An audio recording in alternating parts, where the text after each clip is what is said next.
Welcome to our GeekFest presents Voiceover in Film, TV, and Video Games, which is essentially voiceover. I am your friendly neighborhood moderator. My name is Paula Rhodes. You might recognize my voice as like two of Barbie's sisters in Barbie Life in the Dream House, or some villains in the Resident Evil universe and a few others, but that is nothing. Nothing compared to the superheroes we have assembled before you. It is my pleasure to present the brains that we intend to pick over the next hour. First up, you know her as Joyce Price in Life is Strange, Kaguya Otsutsuki in the Naruto universe, Lilith in Disney's The Owl House, The Absolute in Baldur's Gate 3, Demeter in Blood of Zeus, or perhaps from her BAFTA-winning performance as Delilah in Firewatch. But you may not have known that she is also the CEO of Ethovox, a company leading the charge in ethical AI use and protections for voice artists, and is one of the main team of Nava artists actively lobbying DC for privacy protections for all of us against AI, Cissy Jones. I'm gonna have you write my bio from here on out forever, thank you. I got you.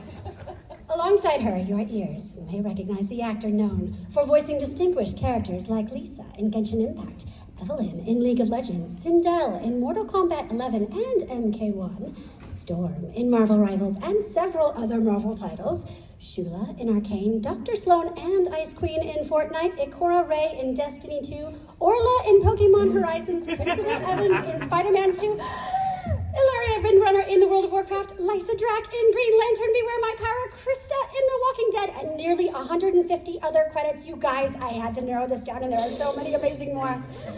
Nora Junot. Your resume almost killed her. I know, it almost did. And it was just a snippet of it. Never. Next to her, we have a man whose voice has been heard in nearly 100 video games, including as Adam Warlock in Marvel Rivals, Dune Awakening, Death Stranding 2, Batman Arkham Shadow, Avowed, Final Fantasy VII Remake, and Pokemon Masters. He's lent his talents to series such as Invincible, JoJo's Bizarre Adventure, 7 Deadly Sins, along with CBS and NHL promos and thousands of commercials. He has voiced celebrity sound-alikes in feature films and trailers for Jason Momoa, Zach Galifianakis, Pete Davidson, Bill Hader, Austin Butler, they do not look alike, and Jordan, so many more. No, I'm saying like all those humans they embody inside you. Fitting Jason Momoa alone inside your body is impressive. That did not come out the way I expected.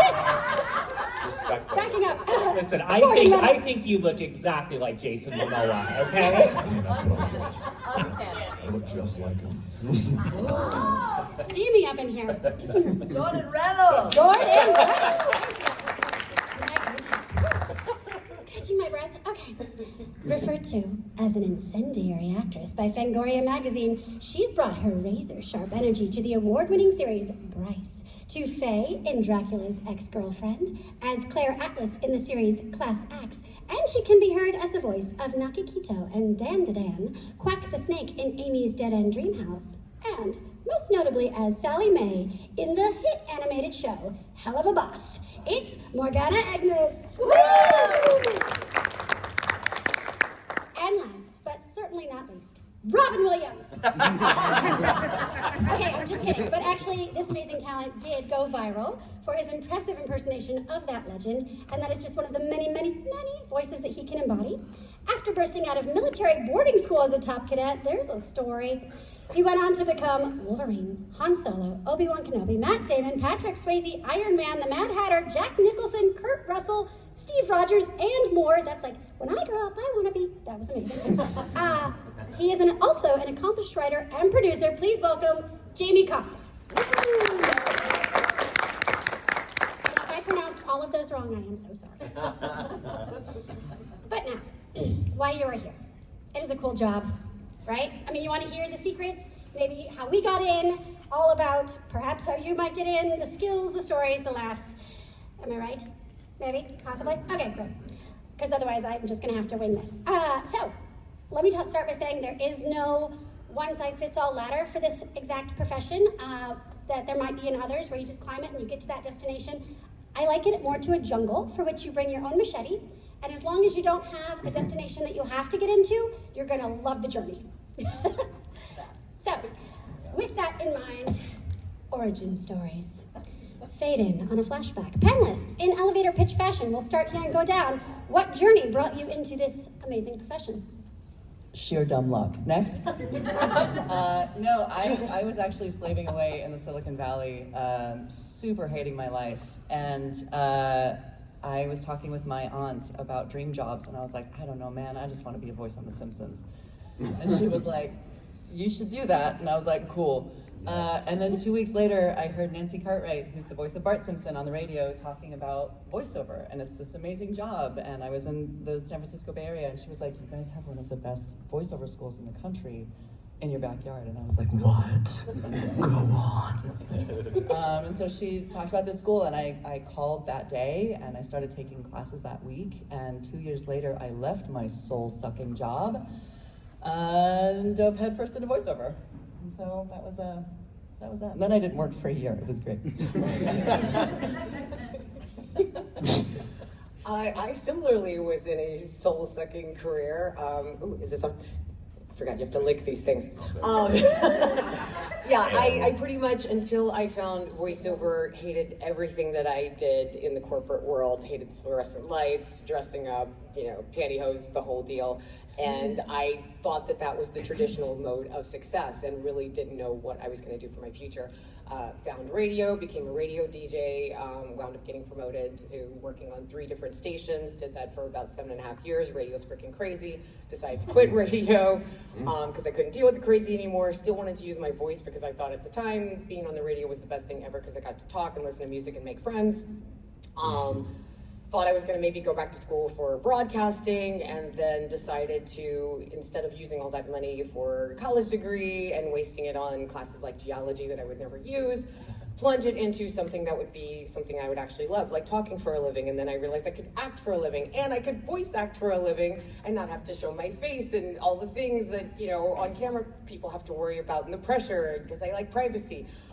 So I lived in small town Louisiana, didn't really have any options, so started looking online, found what are called pay-to-play websites, started setting up profiles there, studying, all the greats, listening to the best podcasts, and stuff like VO Buzz Weekly on YouTube, and just immersing myself for about 16 hours a day, trying to figure out, how do you do this thing? Started practicing, studying wherever I could, taking classes online with, the best, classes I could afford, starting in smaller classes, working with casting directors, worked my way up, became the voice of AT&T or Vacuum, advertising for them, and just kept building my resume from there, and eventually somehow found myself on a little show called Arcane, and that brought me to LA. Wow. That's some cliff notes right there. An elevator pitch. No, that's impressive. Mine's pretty similar, other than the DJ thing, to where it's just like, I'm from Colorado, so it's like, well, how do I pay all my bills just doing voiceover? And it wasn't like, I want to do video game. I don't live in LA. So her and I both had to build it doing training videos, commercials, phone. Thanks for calling AT&T. She was like the main AT&T director, wide assistants, So the unsexy work is what keeps the bills paid, and still does to a degree. It varies, every year.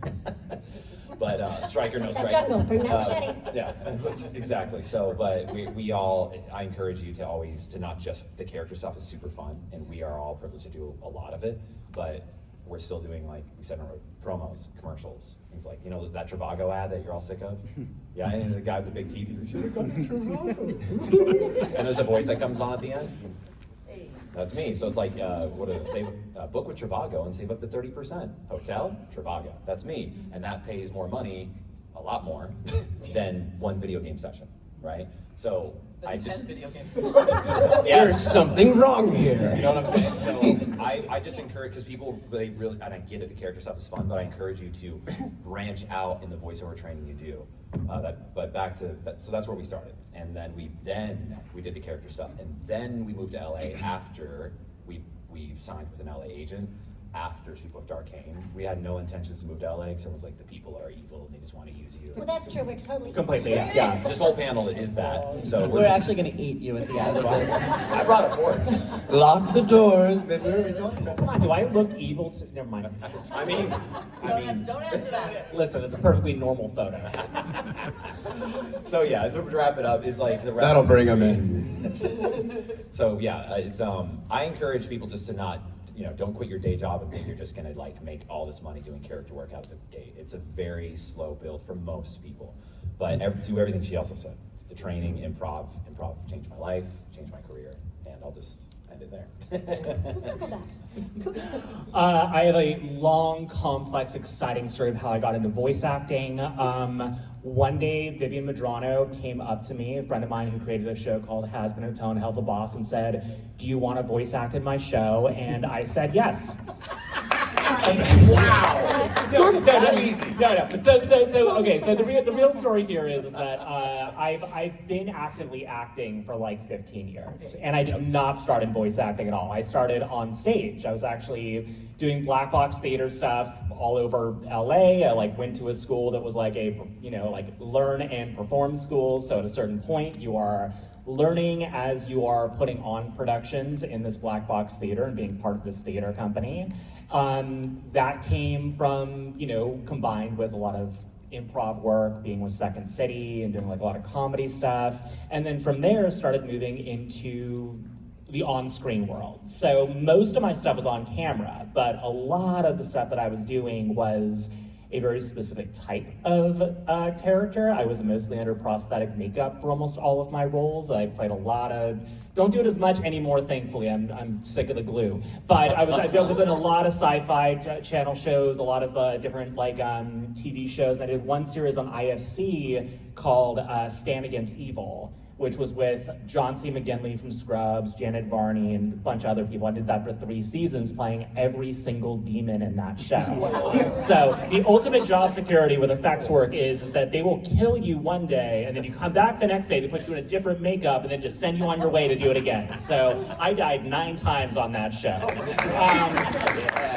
But she knew my work from that. It was a horror comedy sort of thing. She knew me from predominantly horror comedy work and stage stuff. And she had this character, Sally Mae, she was planning on doing on the show. And like so many others on the show, she brought me in from another area of acting to voice. That was the same for me, Brandon Rogers, who I do a lot of my on-screen stuff with, and several other members of the cast. We started there. And then thankfully, once we got in the booth, our voice director was Richard Horvitz, who is an absolute legend, who I grew up with, and whose voice is in my head a billion different times. He sounds like this, when he's just regularly talking, he's like, "Hey guys, I'm Richard Horvitz." Yeah, imagine sounding like that all the time. He's 60. Hey guys, but yeah, so I was lucky that I got to experience screen, I got to experience the on-camera stuff for TV and film on stage, and then this was one new form of acting that I got to pick up the technical side of. So even though the acting stuff had already been done, there was all this new technical knowledge that I got to pick up from some of the more industry veterans, learned a ton from Richard Horvitz, from Erica Lindbeck, who has been a wonderful guide, Christina V, everyone else in the cast who has been in this longer than us has been great with sort of sharing their knowledge. It's a nice industry. Everyone's so nice. It sounds like so you got great. this because you had already proven yourself and not been a jerk, right? They already Yeah, no, don't be, that is the number one thing that I always recommend to people, is don't be an asshole.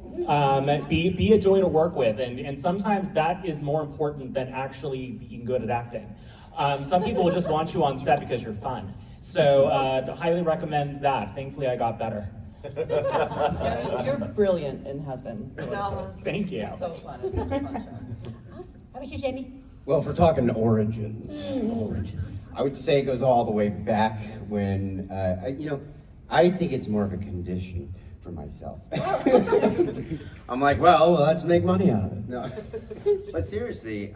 You're getting paid? Right? Come on. Crap. Come on. Well, that was another thing that was interesting. I started in theater, and then the internet came into my life. I've heard of this thing. Right? And I had some friends of mine that said, dude, hey man, have you heard of Vine? And I'm like, you know, yeah. We're not old, shut up. Come on, right? Come on. We're getting old up here, guys. But I was like, no, I haven't. And he's like, well, dude, they're doing this impressions contest thing. And I've heard you do a couple good impressions. You should do one of them on there. I bet you'd do it. I bet you'd kill it, man. Just do it. Do it. I'm like, all right, I'll do it.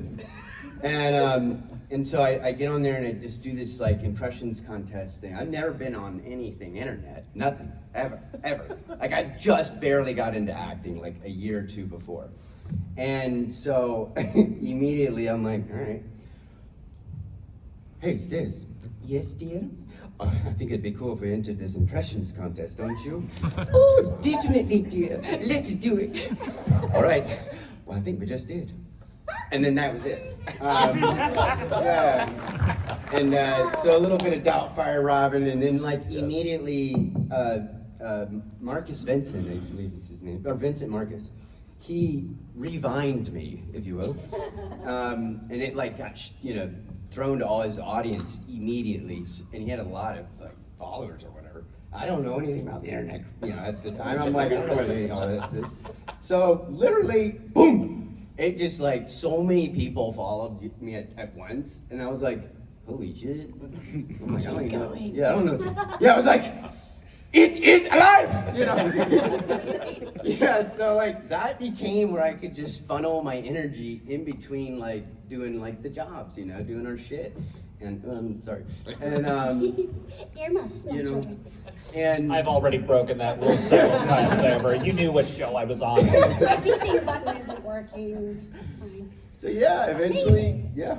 I should note that we all are vampires, clearly, so we don't age. We have been doing this a bajillion years, and tech has been changing since we walked into this room.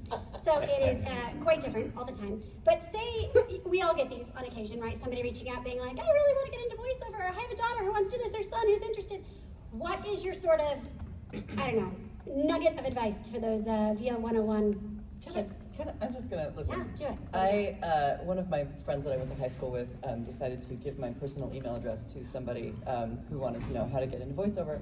And she was, like a 15 or 16-year-old kid, and I was like, okay, instead of turning rageful, I'm gonna realize, like, what would I have wanted to hear at that age, right? Like, what would have been helpful for me? So I really sat and I thought, and I spent like 3 hours putting this email together of like, here's, coaches that I trust and places to do and, work on commercials and this, that, and the other, and Jamie's Vine. And Jamie's Vine. And Sorry. she wrote me back 3 days later, and she said, I really just want to work in Pixar. And I was like, Good luck. cool, me too. At least you got a reply. Thanks. Yeah, That's always my favorite. I never get It's replies. never like how to start. It's just like, hey, can I be on Hell of a Boss? I wrote the magic I have pill. never done any voice acting before, but I have an idea for a character. Can I just do that character on the show now? Yes, Yeah. there is no magic pill, guys. There's no magic pill. It's literally... Machete. Yes. I usually find it funny because it's often that our career is looked at like it doesn't take any knowledge or training to do it. And I imagine somebody going up being like, I think surgery is really cool. Do you mind if I just get in there and kind of like fiddle around with someone's organs? And I've never done it before, but it looks really fun, and I'd love to just take a scalpel and just kind of get in there, I'm gonna try my improv skills. Yeah. I have a really cool idea for an operation. Can I just like... I'm really good at the game. I'm really good at it. Surgeon Simulator, I'm the top tier. This is where I usually throw Richard Horvitz under the bus as much as possible during our With his panels. personal email. Yeah, well, no, the good thing is that Can we get that on the screen? He teaches a class, so I'm usually just like, if you want to know how to voice act, go take his class. But it is true. It's like there are classes. It is acting is a profession and a skill like anything else. But what I always emphasize is like, don't start and stop with voice acting training. There's some great voice acting classes that will teach you the technical skills for it, but it is acting. That is what it is. It's acting like anything else. And coming into it and being like, I can do a funny voice, that is not the job. The Unless job you is want to make not- an awesome Vine. Unless you want to make an awesome Vine, in which go back to 2015. But yeah, or get into TikTok before it becomes something awful in the next couple weeks. You know, that is the truth. It's like, diversify as much as possible in acting. And I tell people if they want to practice, cold read like your favorite manga or something like that, and also do different choices for it. Don't just read a line one way and think like, I have a funny voice. I'm like, no, read it with different intention, like 5 times, and see if you can come up with 5 different intentions behind Sometimes each surprising line. because the booth director will throw you things that you're like, what, really? Oh, okay. Yeah, let's try that. Yeah, in a very quick demonstration, well, I'm not saying on-camera acting has it easy, it's not, but they have one advantage. They get to use their face and their voice. So watch my face, and I'm gonna say I love you, the exact same tone, but watch my face when I say it. I love you. I love you. I love you. So disgust, kind of mad, in love with you, right? But the tone was the same. So if I gave those in the booth, people would not know what my intention was, but an on-camera actor can do these things with their eyes, micro things. We have to convey that through our voice. So that's what makes all this, to get all forms of training, to be able to like bring that into the booth, but that's the extra challenge, like you were saying. That's the biggest, one of the biggest biggest challenges? mistakes that I think people make more than anything else is them thinking that getting into voice acting means you don't have to use your body, instead of, no, you don't get to use your body. You're literally cutting off a whole set of tools that would otherwise be involved in this performance. You have to just do this with voice. People think it's easier, and it's like, no. You have all these extra things you can do to get a point across. When you're in a booth, you just have your voice, nothing else as far as being able to use from your toolkit. So there is that extra level where like, you have to get a lot through in that vocal performance. Intention. Yeah. See, this is where I'm definitely sure I'm messed up, because when I'm in there, I can't help it. I'm like if I'm doing like Gandalf the Grey talking to Robin Williams, I can't do Gandalf the Grey. It's mono, you know what I mean? It's like I have to it's like I contort, it's like for Owen Wilson. You know, it's just like, wow, we're at Comic-Con, we did it. I didn't know we could, but we did. Or like Matthew McConaughey or whatever. Yeah, your face does No, we change. get physical. Yeah. Oh, we are. Yeah. We're moving in there. It's but like- you can I just know. share it with I'm them, like- right? Unless it's mocap, maybe. Yeah, that's true. That's Mocap. Yeah. I like to give people, usually if I'm giving that 101 sit down to a sweet little intrepid person, I like to point them A, to the classes, B, to some things that are just online as far as learning the tech, and C, to plugging into communities, because there are a lot of really good communities, and making art is a communal endeavor.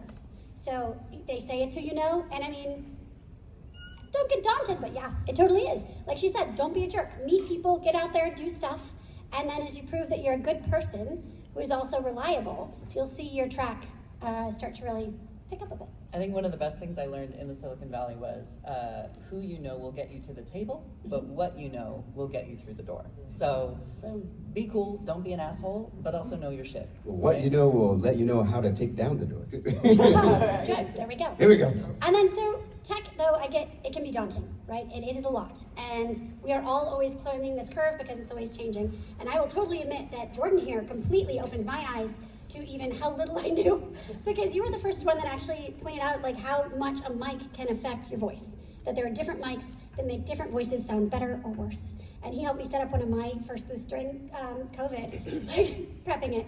And so I would love to know, do you all have different mics you use for different things? How much mic switching do you do? What is it that causes you to switch between one mic or another? I'm lazy, I got one. Which one do you have, Cissy? Sennheiser 416. And you do a bunch of games on it? Yeah. Okay, just wanna, I'll make a point. Oh God, am I gonna get reprimanded? No, it's good. That was gonna be good. It's good, and I'll make a point to that in a moment, that's one. Yeah, I mean, I'm an obsessive audiophile that just loves options, so I have what is it, the Townsend Sphere? Yeah, it's the Sphere mic. So- UAD makes it, and It's got like 1,000 mics in one, so it's got the U87, it's got the 416, it's got the TLM 103, it's got the classic mics, the Norman 251, called the what now? Sphere? So it's the UAD. It's now owned by Sphere UAD. DLX. It's Super the easy same to price remember. as you would pay for a 416, but you can get all the mics and pretty accurately, great for a clone. I'll be right back. Yeah. And what's great about it is you can literally, you can change your proximity effects. You can fake that you're closer to the mic. You can, it has, Pickup 8 pattern. different pickup patterns. You can have an open pickup pattern, tight pickup pattern. You can, do high pass filtering. You can mix 2 mics at once. I could go on and on. So I love to play. And yes, I do switch mics, for promo. My voice does not cut through at all. I'm always getting buried in the mix when I do promo. So, I use my 416 for that, may tweak a bit with, different distressors or compressors and things like that to get more punch, just because I have to, because people don't know how to mix my voice. For regular video games, either the U87 or the 416. You're going to hear a lot of numbers, sorry. If you don't know these terms, follow them online. Right, I have a lot of sorry. videos to spell it out for you.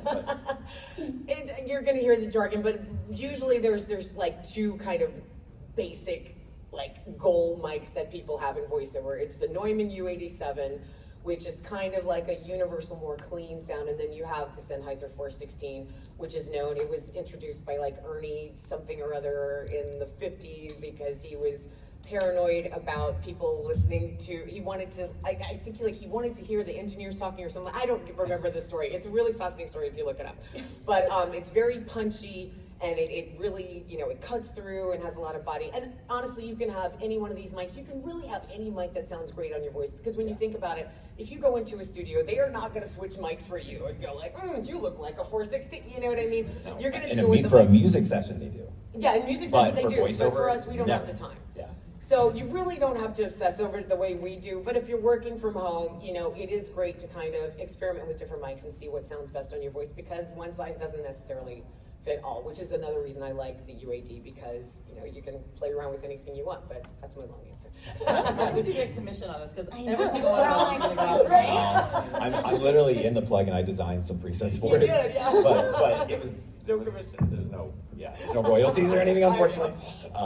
No, but yeah, it's Newman ought to hire you guys. We'll help you. I'll make the studio sound good. But yeah, no, if your home studio doesn't sound good, you're gonna lose work. So, but you don't need to get this $3,000 mic, the U87 that all the studios have, or the $1,000 mic, which is the Sennheiser 416. You can get something as cheap as the Rode NT1 5th generation, if you want to write that down. It's $250. Not the A, right? Correct, not the NT1A. Oh, I used to That have sounds that. like most of the time. That's my I think the Rode, yeah. That's so my crap. Mileage may vary, but Rode Travel NT1. though, right? Travel good. The like NT? travel. Yeah, the cheap travel Sure. mic. If it Treat- breaks. yeah. Yeah. Sometimes you can't go with all of it. No, you can't take all the gear, but it's a USB mic, and it's also this where it has a cable if you ever want to plug it into a more expensive thing. But it sounds really good for the money, and why it's great. And then we'll move on, because we can talk about this for hours. After I recorded at Disney, Disney animation for a film, and I talked to the engineer after, like I do, if I always read the room, right? That's another, don't overstay your well, right? Just read the room. But he's like, we finished super early, and he was wanting to talk What shop. do these buttons do? Yeah, exactly. I would be an engineer. But he said during COVID, for all the celebs that they had to send mics to, okay, they were sending $3,000 U87s to these people's mansions with kids, and they get lost and they break, because that's what they use in the studio. So and they were like, oh my God, we're losing so much money on these mics. So they're like, how about the Rode NT1? It doesn't sound like the U87, but it sounds good, and that's all that matters. Does it sound good? And then your space must sound good. So the softer the space, this room sounds really good, because all the wall, see all that? That's acoustic treatment. The ceiling tiles, acoustic treatment. That's why it's not really overly echoey in here. So try to encapsulate yourself. In fact, into you're in a padded voice space. session right now. You all sign your SDA. Get an affordable mic, and then I will shut up. We're This animating space- all of this. I would dare say, to dovetail off of what Jordan said, your space is more important than the mic. Yep. Because guess what happens when you get a really great mic and a not so great space? So a really great mic picks up how bad your space is. So, yeah, treatment first. Yeah, and a blanket booth. Look up blanket booth. It's PVC pipe framing. You can make one yourself and buy thick moving blankets and hang it over it, and it sounds better than $15,000 prefab booths. Yep. Yeah. So they're not as quiet, but they sound better in terms of making your voice not sound echoey. So Now I'm shutting up. And I also know what all those numbers and words mean. I also have the 579 UE 25B. Wait, I was like $10,000. The real MVP. I spare no expense. The most disappointing thing, my dad has been a kind of like very notable chief engineer of all the major recording studios in LA throughout my childhood. I retained none of that information at all. Not a single thing. I know he probably, like, since I was a baby was just like, this is a Sennheiser. This is a tube mic. And I got none of that. So that is That would be your husband. yeah, exactly. No, I got to surprise my father with the ways I was disappointing to him. Yeah. What was the question? What's your ear? What's your mic? What do you Oh, well, when I'm in a more steady place. I've been nomad for the past like 2 years, so I'm like traveling with shit. So, Oh, yeah, we do that. so yeah, and that's been fun because sometimes I get lucky and end up, near where we can kind of get to a studio if they're like, okay, you got it or whatever. But most of the time, I would say Newman is like when I have like everything set up. I have like a Newman. Is it just small like this? Yeah, a little gray one. It's 103. Probably. Okay. Yeah. Yeah. TLM 103. That one. Audio Well, That's great. there'll be a link right below. But yeah, and then just traveled with. Now I'm getting to the point where I'm like, because when you're running around, it's kind of a we all know it's like quite a run of this job. We've all done blanket forts. Yeah, It's fine. That was my first gig. Was in the car. I didn't have a microphone, and I was like, wow, I got it. Like I was like, well, basically somebody's like, okay, can you give me a read, and if it's good, we'll hire you, kind of thing. I was like, okay. I had no microphone. First microphone that I got a job and did the job on was a phone. This was enough to pay for the, like, you know how it is. The Yeti Blue is like always the first one. And it's great. It does the job, right? You gotta get a mic at, you gotta work up the line. But that's how it worked. And then I was like, okay, with that money, I'll get my Yeti Blue, and then from that money, I'll get my next one. It's a business. Yeah. Right? And that's you how got to keep reinvesting in your business. That's actually a good lead-in, because I would love to know what, there's always a moment, right? We see these little stair climbs where you get maybe a new agent, or level up your booth, or a mic, or whatever it might be, or you meet a certain person that kind of gets you to the next level of our, not ladder, but jungle with machete. So what was your kind of level up moment? Like, what have you noticed so far that really helped you the most with bookings? So, when I was living in the Bay Area and I got signed by a San Francisco agent, I booked my first audition, which was The Walking Dead, that Mara and I ended up working together on. And I was like, I got this. Like, I'm here, I'm gonna work forever, this is amazing. And I did. I worked in San Francisco for pretty consistently, and it was great. And then I was like, well, I got signed by a Los Angeles agent. We should move to LA. It'll be so easy. And that's when I didn't work for a year. And it was really scary. I'd moved my family here, and I had all these big dreams, and suddenly they were not happening. And my agent at the time called me. You guys have heard this. I'm sorry, forget about it. But my agent called me, and he was like, oh my God, you're so desperate to book. I hear it in your slate. Your slate is when you say your name, Cissy Jones, and then you roll into the thing. How does that desperation sound like, hey, I'm Cissy? It was like, Cissy Jones. And he was like, nobody hires desperation, Jones. Go So figure it out. Cissy You're Jones. telling me my sobbing slates are not helping. No. And so I did. I went and I found life outside of the booth, like meditating and exercising and hiking and meeting people and building community and all of that stuff, and finding my own confidence, for God's sake.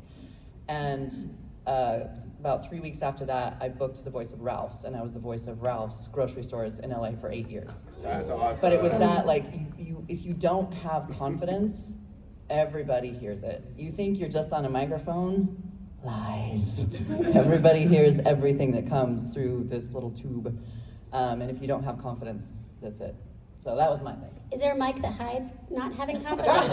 just checking for no one in particular. NG4769er. Or you just lean into it. That's your character's non-confidence. Like, yeah, well, I was thinking, yeah, maybe.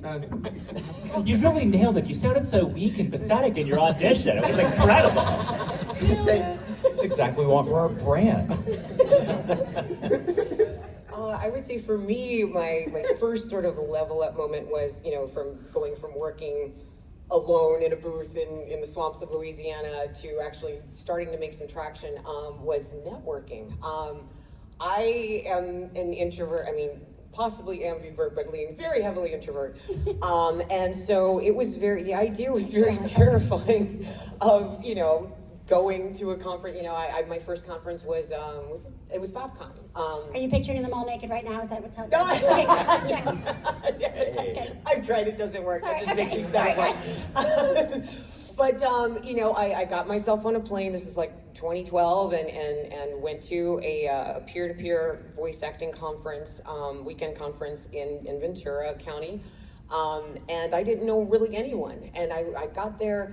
And what made it worse was it was an unconference format, which I had not heard of until I got there, which you decide the whole conference as you go. So I showed up and they're like, here's the agenda, and it was all blank. And I'm like, what the did I Put do? sticky notes of ideas on the wall. I want to And learn it about all this. it magically comes together by the end. The idea is that, everybody in the room has something we all need. It's sort of this like stone soup sort of, we all come together, it's gonna work. And it did. It was magic. But point being, I went there terrified, kind of wallflower standing against the wall by myself. And I was blown away how just showing up, my presence, made a difference. And just by being there, suddenly I was top of mind for my peers, and they're suddenly referring me, and I got my first agent that way, Eric Shepard. He gets on the phone with me one day, and he's just like, look, I don't know who you're paying, but I had like 6 people refer, and I'm like, what are you talking about? And it was all people who I had been to this conference with, just for showing up. And I realized the power. And that's also what helped, make me decide to make the move to actually go to LA, because I had just moved to Colorado when I met him, and I wasn't planning on moving again, and Arcane was willing to work with me remotely. They were going to make an exception, and I was, going to take it because, like, yay, you get to stay in my safe space. But, I said, I realized the power of being in the room. That was the thing. I went to the table read for Arcane, and some other actor had to Skype in at the time, and I realized how invisible he was compared to everybody at the table. And then it really clicked. I was like, you really do have to be here. Because I didn't get it. I was like, we have the internet now, we got Zoom, you can see me. Why do I need to sit next to you and spend all the money and the traffic? The logic. It really is about being top of mind, being a real person, having that personal chemistry. So showing up really makes all the difference. So even if you're scared, just show up. You don't even necessarily have to say something, but just being in that room, it kind of creates that bond of like, okay, and it brings you to that next level. It's kind of indescribable. It really does work. I love that. People like people. How about you, Jordan? What was your breakthrough? Similar to Merritt, we were both in Colorado, and she signed with William Oh, Morris. you know her? Yeah. I know. They're married. Who's my queen? Any Sindel fans? All right. Anyways, it was similar to her. She signed with William Morris, living in Colorado with no intentions. We're like, yeah, I don't really move to LA, but will you sign me? We were more confident than that, speaking confidence. And I did the same with Alice, who I'd been like vetting for years. I've been planning it all out. Like I coached with certain people who I knew had connections, et cetera, et cetera. And then I had the meeting, I flew in for the meeting, and then I got signed with no intention to move to LA. So that was the big win, and I saw all these things I was missing out on, but then there was even more that my agent Heather was like, if you lived here, there's so much more I can give you. And I'm like, okay. So, because we're like, wait, we don't have kids, you just booked this big show, we didn't know how big Arcane was gonna be. No one did. She booked in 2016? 2016, and it took 7 years to come out. Right? So, yeah, anyway, but we kind of were like, why don't we live in LA? Oh, because all the people who said LA sucks don't live in LA anymore. Yes. We put that together, and we're like, all the people we know who live in LA are like happy and bright and welcoming, and so we had no excuse. We already had the agent, we already were full-time, making a living at mostly non-character work. So we're like, let's go there and get more opportunities. So that was the biggest, was signing and then making the move to LA. Not saying it's just going to change everything and it's perfect, but that's where the access you get, even post-COVID, they still are They're like, you gotta come in. They're like, COVID's over. They sound real smokery. I like Yeah. it. you gotta get in. I liken it to like, because look, it did not make any sense to me for the longest time, but I liken it to like, think about when you're planning like a birthday party or anything. Who are the first people that you start to put on the list? It's the people you just talked to, right? It's the ones who are top of mind. That's just how it is. The ones you haven't seen forever on the internet, you're like, do they even exist if they don't have an Instagram profile, right? It's stupid, but it's just kind of how our monkey mind works. You're gonna think about the last people you dealt with. So it makes sense to be as close to those people as you can. Yep. How about you, Morgana? I do predominantly character work. I don't think that there's a lot of companies that necessarily want me to be their spokesperson. Well, some very specific companies, but I don't know what the age demographic of this room is. But I will say that everything in my career changed once I stopped caring about what I thought the industry wanted me to do and started caring about what I wanted to do. And that made a major difference. Because look, when I got offered Sally Mae on Hell of a Boss, it was not a huge show yet. Like, Viv and I were friends. I would go pick her up from her apartment she shared with 4 other animators, and we'd go to the diner and bitch about our respective industries, and hoping that our stuff would take off. But when it was offered to me, it was a YouTube show. It wasn't a huge thing on Netflix. It wasn't a huge Hulu series. It was nothing like that. It had a pilot out that became really successful and had a lot of popularity behind it, but it was not what it is now. I mean, we just went to Prime Video. It's crazy what the years have done for it. But what happened for me on this was I played a character on the show that was an unconventional character that may or may not have found an audience. Like, the character was raunchy, foul-mouthed, openly transgender and queer, and this character ended up finding a massive fan base after 26 seconds of screen time. That is all it took for me to start getting buried in fan art and there being a fan base around this. And that character didn't just open up those doors for me, but it introduced me to a bunch of other people who were involved in this show who were all outsiders. Like, even like Richard Horvitz is kind of a weirdo within the industry. Like, if you met him, I love him. He's a weirdo and he loves it, but he fits in with us perfectly. And then I get to meet other people like Brandon Rogers, who plays Blitz on the show. We meshed immediately, and then I started being in all of his live action stuff with him. We just did our 8th series together on his channel, and which is called Night at the Park, so go watch that. But what ended up happening from there was that once I started focusing on just playing the characters I wanted to play, it was clear I was having more fun with these characters. They became a lot more interesting for people to watch and get into. And the work started finding its way to me. The only project recently that came from like an audition that somebody reached out to me for was Don to Don. And Don to Don came to me because the casting director, Mami Okada from Bang Zoom on that, knew me from another project I had done with a friend that she was a fan of. Like, it came from a project that didn't go anywhere, didn't make me any money whatsoever, but was fun for me to do from years ago. And one person saw that who really loved it, and they just happened to be the casting director of this huge studio. And she brought me in, she had me do a bunch of different spec auditions for different characters, and then started sending the auditions directly. So my agent was surprised when I got Don to Don, because I'm with CESD, so I'm with a bunch of other people on the show, but they did not send the audition to me. Mommy just reached out to me and she's like, I have this disgusting old woman that I would love you to play.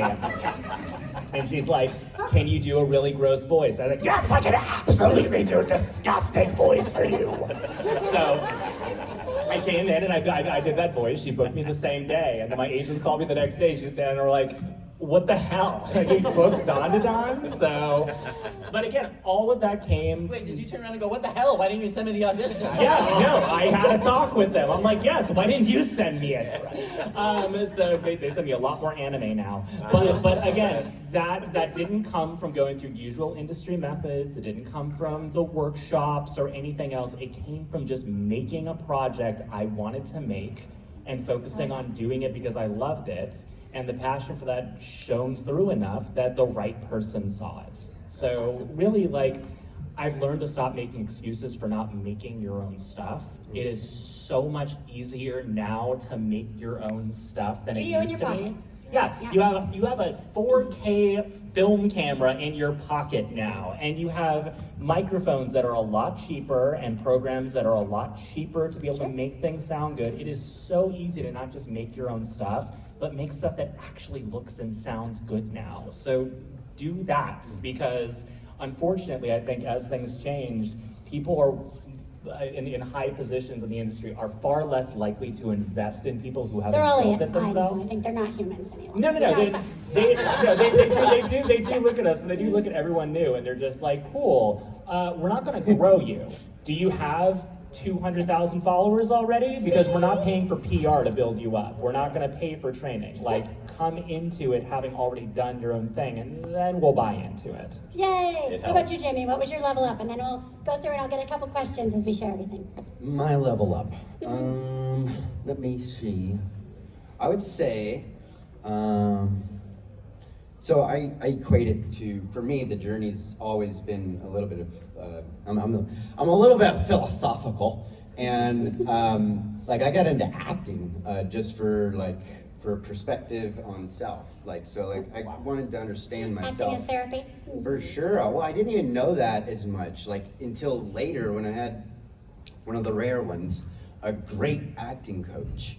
And I used to be the guy to be like, oh good, acting coaches, you know, like, because most Hollywood in my mind, as far as I had witnessed, was an absolute, you know, just like trick, you know, in the sense of like, you go to all these workshops, you go to all these classes, you go to all, in my experience so far, I was like, coach, you know. Well, then, and I kind of pretended to be my own agent for a while, which was, it worked, so. I have also done that. Okay. And so If you want to create a separation, just make up a person. And you'll see that makes a great different letterhead. email thread. It's like you could be the good cop and the bad guy. You know? But yeah, it was great. And so I would say, actually, there's so many, but like that. Possibly I'm like Robin, going through your like first jump in. I mean, making your own stuff. making your own That stuff sounds is pretty truly it, solid. I would say. Yeah, you're gonna grow a lot more just practicing and fumbling on your own versus spending $200 and doing that 1 3-hour workshop every 6 months. I So love you're that. gonna practice for 10 minutes on the mic with a class every 6 months. You think you're gonna grow your skills, your performance skills? Or are they gonna grow? And that's what happened to me very quickly in 2011 or something. I was like, I bought all the gear and I nerded out on the gear. I'm like, ooh, this is easy. I like, ooh, tech, because I come from IT and computers, right? But I'm like, oh, the acting, the creative part. So I'm like, dude, you've been waffling for 3 years, acting. I'm gonna be a voice actor. I'm gonna be, I have the mic. Never did anything. And then I'm like, all right, this summer, every day for 30 minutes, I'm going in the booth. I'm pulling up random scripts. You can use ChatGPT now to create scripts for your own. That's a good use of it, just to make some random scripts. And practice, and then I'd play it back. I'm like, how's this sound? I sound a little tired. I'm gonna try to be more upbeat. Go back in the booth, record it, play it back. How does this sound? And I did that 30 minutes a day, like 5 days a week for 3 months. And I played like the same scripts from month one. And without coaching, because I couldn't afford it at the time, my growth and skills went through the roof because I was actively trying and then listening. How can I improve it? Versus just like doing a workshop once a year. Yeah, You know, you your were growth being your will- own director on that. Yeah, so you can do that now, but also put content online, like and see what kind of you can get. There's a lot of trolls don't like put Yeah, value into it, thick but skin is also a good thing to have. yeah, in the thick industry. skin, you never know what can blow up, just like what happened with Jamie. Okay, well, you all can add a VO Masterclass to your resumes now. So, yeah. But at this point, we have about 5 minutes. We're going to go down. I'm going to start with Jamie and come down this way. If you guys can give where they can find you online to follow your next adventures, if anything you want to plug, and then we'll take a few questions from the audience, should we have time. Well, good luck, because I haven't been on social media since 2019. I've been having trouble tagging you. You're No not- joke. and look how much healthier he looks than all of us, and happy. Your personal email. No, I'm kidding. My mailing address. Your pigeon. Again, good luck. No, yeah, it's fun. I would say best way to kind of like find me in any way, I guess, would be on YouTube. Not under my name, Solaroo. And that's where I've got remnants of when Spell Solaroo, SOLAROO. All right. And then Love that cereal. Huh? I love that cereal. Salaroo, you know? I feel like that's definitely Oh, the and end of chocolate. one. Hi, Mark, can I get some more Salaroos? Not yet, you little Joey.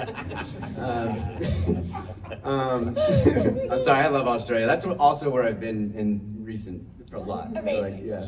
But yeah, YouTube is probably the best way. Or I would say, yeah, follow us. I'm on a project with my man over here, Raymond, called Home Solo, and we're promoting it here, which is It's going to screen pretty later cool. today in this very room. That's right. And 2 o'clock, is that the stretch for that one? Or 1 o'clock? 1 o'clock. 1 o'clock. Perfect. So yeah, if you guys want to catch me in my most recent stuff, I would say right there. Oh, and downstairs the signing. Oh yeah. Oh, I'll be at a booth. We're at. Hold on. 11:50. I'm so like prepared. Booth 1152 till 3 p.m. Till 3, right yeah, after so this. from noon Perfect. till The 3. Geekscape booth. Yeah. Find us there. So that's pretty fun. I'm Morgana Ignis on everything, but predominantly Instagram. So find me on Instagram, Blue Sky, not the more evil one, the slightly It's a less place evil of social love. medias. So yes, in Instagram. Instagram will lead you everywhere else you want to see me, and then that will also tell you to watch my other things. Yeah. I can't get all the Jordan Reynolds everywhere, so it's a mixed bag. There But can be only one. It's Highlander. Murder them. no, I even have Jordan Reynolds trademarked, and I can't get the accounts. Anyways, Country singer, apparently. country He's gonna songwriter. have to kill. They send me his checks from the royalties. I'm like, yeah, $5,000. It's not me, but tempting. Anyways, Jordan's Voice on TikTok and IG is where I'm mostly active, and then I am on the lovely place called Twitter, is what I call it. Mostly just to connect with gamers and fans. And It's that's- okay to dead name it. I will never call It it. doesn't deserve that name anymore. So yeah, but anyways, that's where you can find me online, and then we're in our Marvel Rivals booth. It's 5347 in the West Hall. It's somewhere in that direction, I think. Yeah, that's all I can tell you. We're autographing the rest of the day. So Yeah. You can find me pretty much everywhere under my name, Mary Junot, Silent French T. Mostly on Instagram though. Yeah, I have profiles everywhere, but yeah, I don't use the X much anymore, and Blue Sky is kind of turning into the same sort of thing. So yeah, you'll mostly find me on Instagram and a little bit of TikTok. Similarly, I couldn't get Cissy Jones because apparently when I first got onto Twitter and Instagram, there was a huge believer who was who had my name, and now she's like a It's you. influencer in It's England, and she you. does cereals and cereals and stuff. Anyway, you opened Solaroo last week. This way, you go on salary. so I'm Cissy Speaks mostly on Instagram. I do have profiles elsewhere, but I don't.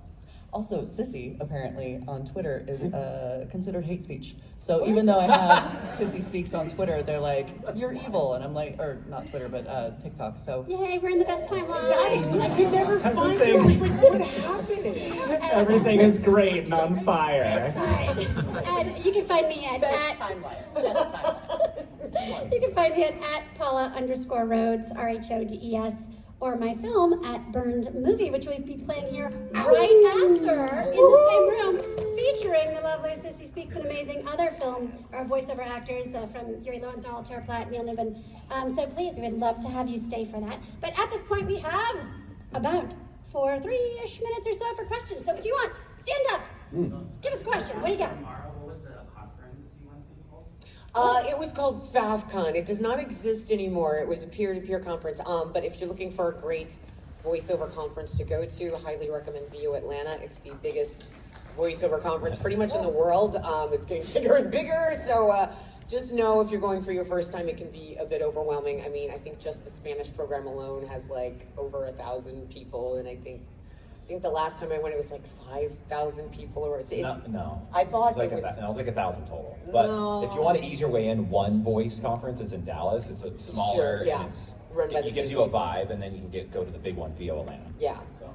All right. Any other questions from the audience? Yes, Madeira. Said that we should build up brands because they're not really buying some of that numbers, but this one isn't on social media, so is it fake agent that helped you do that? Fake Agent, a new app. Yes. Wherever they may be today. Like we said, he's always Watch a how tool. automated AI will get more jobs for you. No, yeah, I would say for me now, I would say again, it is about get your own stuff out, and then find your community. So I've pretty much skirted the outside of Hollywood my whole trek of this, try to make a living out of artistry, and so I learned a lot. And it was like a video game for me, like how to figure it out. And Play again. yeah, well, and that's the thing. Like I learned a whole lot by also I get to dip my toes in Hollywood projects, but I've kind of like set up my own kind of situation, and then I let them know, what I'm working with. And so I would say when you're getting into it and trying to get a splash, when I got into anything, it was with my friends. So I was just, getting together with friends because they're the ones that believe in you, so you should, that's energy for me. I'm a big energy guy, and so like if you get that energy, you'll start to have a really awesome blossom out. And then it's not with people that are not just there for the transactional, Yeah. They're there for your back and you're there for theirs, and you get that going, it's just fire. It's just fire. And that's why I got into like producing and stuff too, like that. And they're giving me the wrap it up signal. So thank you all so much. Thank for you, coming. Paula. These people are amazing. Follow them online, share on the adventures.